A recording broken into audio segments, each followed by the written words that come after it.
Good morning guys! Happy weekend!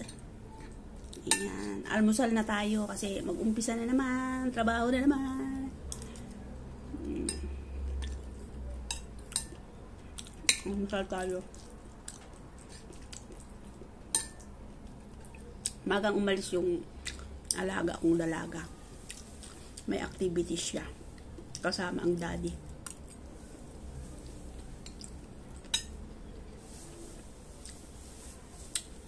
Alam nyo guys, mag-iingat tayo about sa mga posting sa politics, sa mga politika, mga lalo yung mga nagmumura, yung mga kung ano-ano mga pinagsasabi kay presidente. Mag-iingat tayo. Okay lang na magalit tayo, dibdibin na lang natin, wag yung ilalabas pa sa social media kasi isa-isa nang hinuhuli yung mga nagpost na nagmumura sila. Isa-isa na pinupuntahan ng NBI. Yung taga Samba yun, parang Bisaya ata, yun yung babae. Digital creator din siya, content creator. Ang dami niya sinabi about sa kay Bongbong Marcos. Ayun. Sinampulan na siya ng NBI. Nakikiusap siya na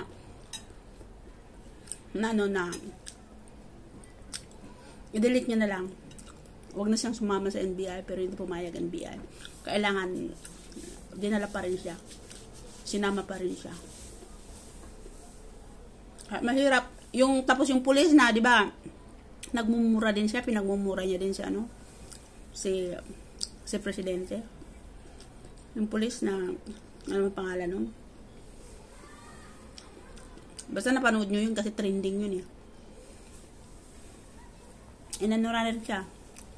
Pero hindi daw siya magre-resign kasi baka wala na daw magiging matinong pulis.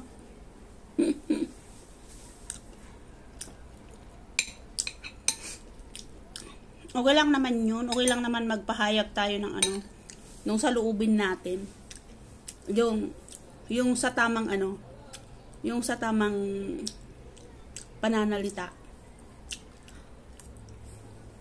Hindi tayo magmumura, hindi. Kasi lalo pa yan, siyempre nasa pwesto.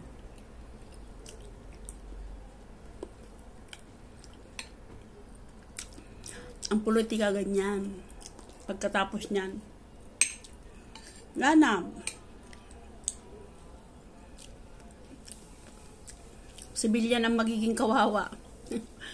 Kung pinaglaban mo yung yung tawag dito, pinaglaban mo yung manok mo tapos ikaw pala yung kung ano mga pinagsasabi mo tapos ikaw pa yung nakulong. Okay lang yun na. Kasi tayo may kanya-kanya tayong may kanya-kanya tayong sinusuportahan. Hanggang ganun lang naman tayo eh. Huwag na makisaw-saw sa mga sa mga usapin nila. Manood na lang tayo, makinig. Ganun. Kasi mahirap na.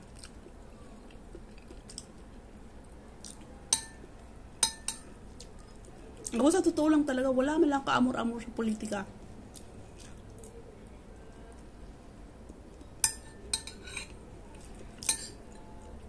Kasi pare-pareho naman sila eh. Puro lang pangako.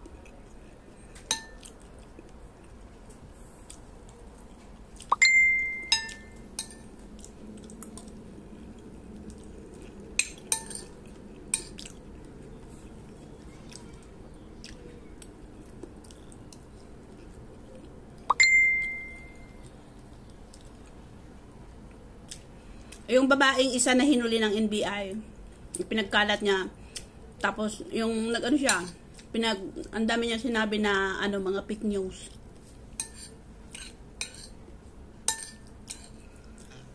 Tapos nakikiusap siya na i-delete niya na lang.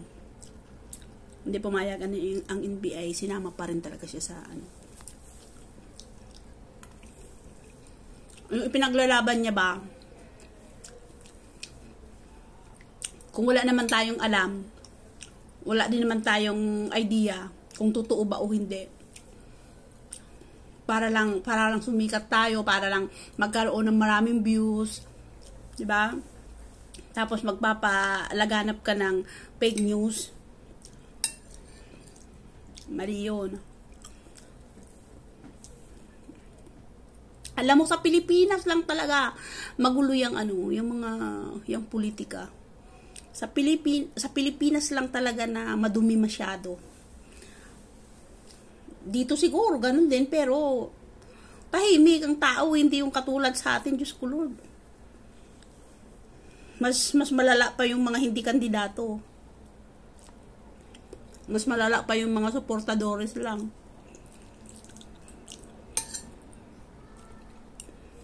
Pagkatapos ng politika, yung mga sinabi mong masasama, yung mga sinabi mong masasakit sa kapwa mo o sa hindi ko na rin naman mababawi yun eh. Tapos na yun eh. Okay lang kung ganun lang. Ay paano kung ganito? Yung iniisa-isa na inaano ng NBI. Makasuhan ka pa, makulong ka pa. Diba? Mas maganda rin yun kasi para maging aral sa mga tao, sa mga content creator. Lalo na yung mga pasikat effect na kahit naman maling informasyon sige pa, basta lang magkaroon ng maraming views. Di bali nang wala kang may content, di bali nang sumayaw ka na lang dyan ng iisa ang step, okay lang yun. Kaysa manira ka ng tao na hindi mo naman alam kung ano yung katotohanan, di ba? Suportadores lang tayo, hindi lahat alam natin kung ano yung katotohanan. Lahat naman talaga, di ba? May pagsisinungaling, hindi mo maintindihan kung sino nga ba yung totoo. Pero kung marunong ka mag-analyze, isipin mo na lang.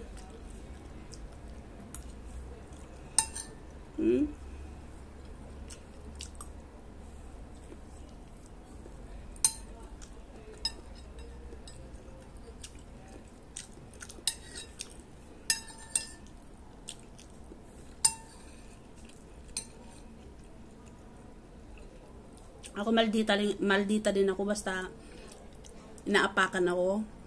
Pagsasabihan ng mga ano-ano, wala ka namang alam sa buhay ko.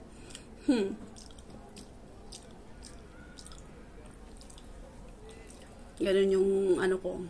Hindi ako mahilig mag-umpisa. Wag mo lang akong uumpisaan kasi natural. Mabubuhay talaga yung mga patay mo ng ugat. Kung ano man yung mga post ko, kung ano man yung mga abnormal man ako sa paningin nyo, kung ayaw nyo, skip nyo. Kasi wala mo kong pakialam. Ako, nag-i-enjoy lang. Hindi naman ako sumasahod dito sa ko, no?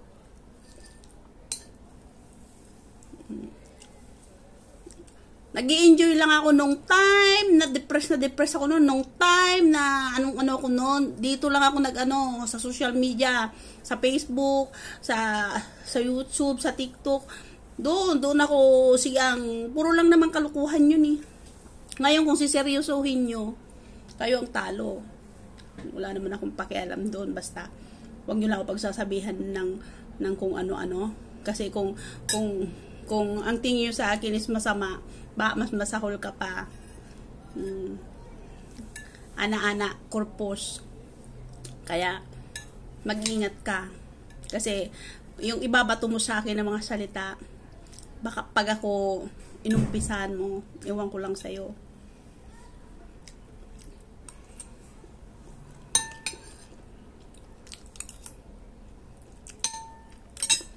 Bye-bye guys, mag-ingat tayo lagi.